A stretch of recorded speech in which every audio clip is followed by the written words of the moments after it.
या भागामध्ये आणि शहरामध्ये अनेक धार्मिक स्थळं हे अनाधिकृत आहेत, अतिक्रमित आहेत। ते धार्मिक स्थळं त्यांना चालतात। मोकळ्या भूखंडावरती धार्मिक स्थळं आहेत, तेही सगळे चालतात।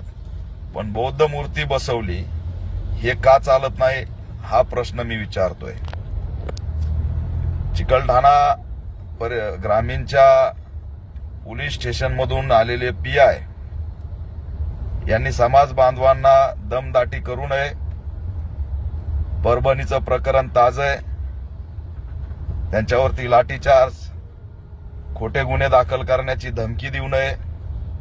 सगळे व्हिडिओ रेकॉर्ड होत आहेत। हा मतदारसंघ बौद्ध समाजाचे असलेले पालकमंत्री, राज्याचे सामाजिक न्याय मंत्री